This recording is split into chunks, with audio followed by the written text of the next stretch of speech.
Bueno, la idea es conversar un poco con la comunidad de Tonquis y de la zona. Un problema que nos preocupa a nosotros hace bastante tiempo, que es el del avance de algunas especies de árboles y de arbustos que fueron traídas de otras regiones, fundamentalmente por cuestiones como plantas ornamentales para jardines, y que libres en este ambiente de los enemigos naturales que en sus áreas nativas de distribución, donde originalmente estaban, las mantienen más o menos controladas, empiezan a crecer, a avanzar sobre pastizales. Y eso trae problemas, por un lado, para el ambiente, para la flora y la fauna nativa, pero también desde el punto de vista de la producción, porque muchas de esas especies provocan modificaciones en el suelo, bajan la calidad forrajera de los campos, reducen la capacidad de las comunidades vegetales de retener el suelo, entonces aumentan la erosión.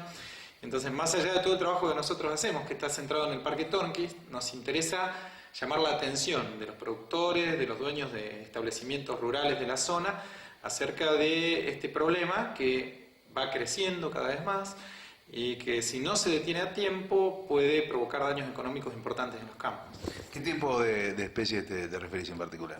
Bueno, estamos hablando de un conjunto de especies que incluyen, por ejemplo, las retamas y las retamillas, que la gente las conoce porque crecen donde uno las ve, en general cerca de borde de arroyos y borde de caminos, aunque pueden estar en otros lugares también.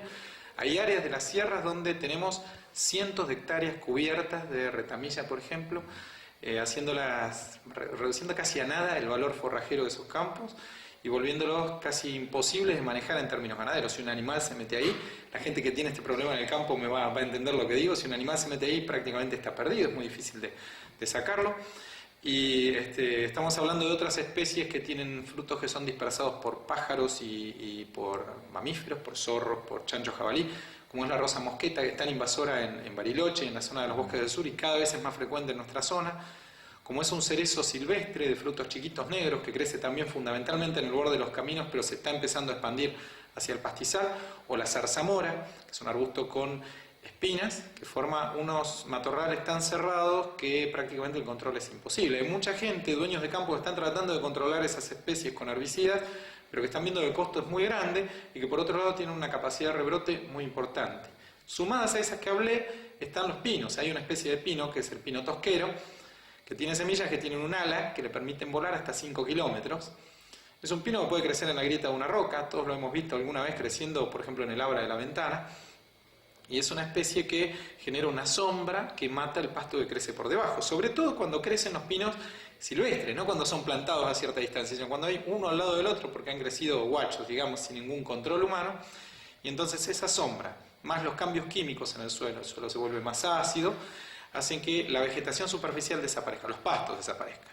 Si estamos en un área de pendientes, con la lluvia y el escurrimiento de agua, lo que tenemos es un lavado de suelo hacia abajo, pendiente abajo. Así que al final hasta los propios árboles se descalzan y se caen por la falta de sustento de suelo y perdemos el suelo, que es el valor más grande que tenemos en la sierra.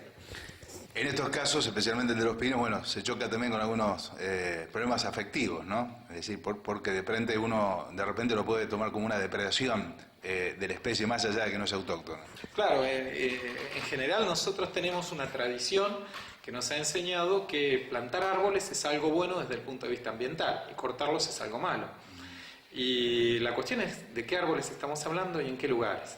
Cuando nosotros hablamos de control de exóticas, lo nuestro no es una enemistad con los árboles o con los pinos. Estamos de acuerdo con todo el mundo que necesitamos sombra, madera, un refugio contra el viento, que los colonizadores de la zona trajeron los árboles como una forma de adaptar mejor el ambiente a las necesidades humanas, y eso es una visión completamente complementaria con lo que nosotros estamos hablando.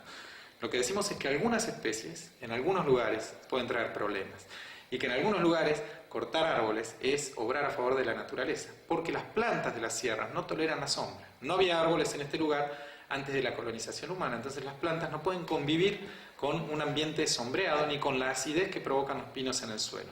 Entonces, si queremos conservar en alguna región de nuestras sierras un paisaje como era el que vieron nuestros abuelos, como era el que estaba antes de la colonización, aún antes de que hubiera hombres aborígenes en nuestras sierras, entonces tenemos que frenar el avance de los pinos.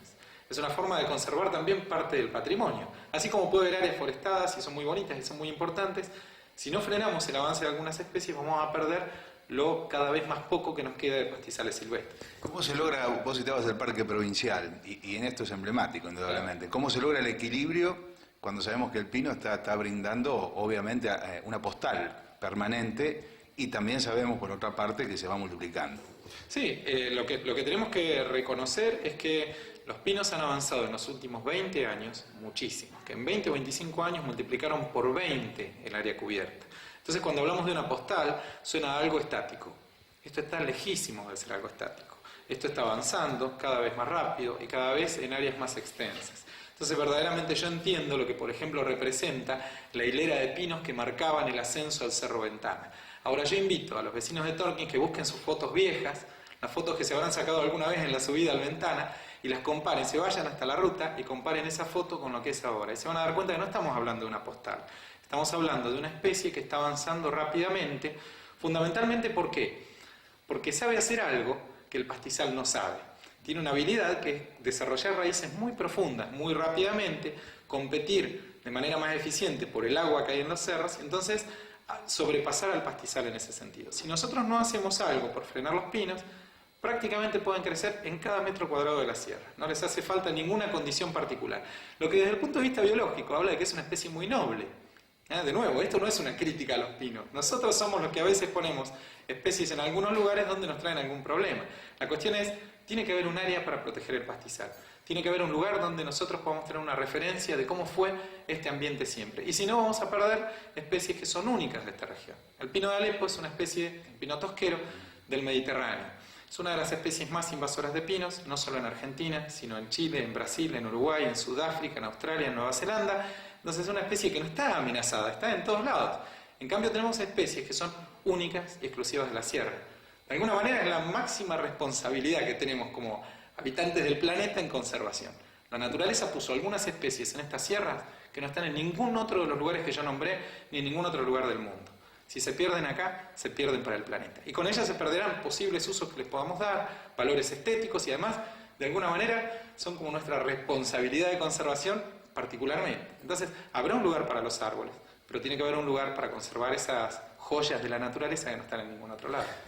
Viene al tema y es bueno poder rescatar tu opinión, si es que querés darla respecto, hablando de pinos. Torquín tiene una gran problemática con el tema de los pinos, que hoy por hoy están levantando el pavimento, y también estamos hablando del pino tosquero, ¿no? O bastante similar. Y volvemos al tema afectivo. De repente, claro, la solución es sacarlos, pero también se choca un poco con el afecto que esos pinos tradicionalmente, históricamente, han logrado. ¿Sigue siendo una especie introducida el pino también en un radio urbano? Sí, pero de nuevo, lógicamente, la postura que yo estoy trayendo no es hay que cortar los árboles en todos lados. O sea, obviamente necesitamos árboles. Mira, yo te cuento, en mi casa, en Bahía Blanca, tengo 4 sauces, que son exóticos también, creciendo en la vereda. Me están tumbando un paredón y me da muchísima pena sacar esos sauces. Esos sauces que yo planté cuando fui a vivir a ese lugar, así que entiendo perfectamente ese conflicto. A mí me preocupan los árboles cuando avanzan sobre ambientes naturales, cuando comprometen las especies silvestres o los recursos naturales. Me parece también muy importante en la planificación urbana decir, bueno, elijamos con cuidado los árboles. Y una cuestión importante es que no solo tenemos problemas actuales, sino que pensemos hacia adelante. El día que forestemos de nuevo alguna calle de Torquín, adelantémonos a ese problema, porque hay conocimiento. Se sabe hoy por hoy cuáles son las especies que tienen desarrollos de raíces diferentes. Entonces, en este caso, bueno, hay que tomar alguna decisión. No vamos a estar arreglando las calles para siempre y mantenemos los pinos o los cambiamos por otra especie. Y ahí habrá que poner en la balanza el sentimiento de la gente y el costo, y habrá que tomar alguna decisión.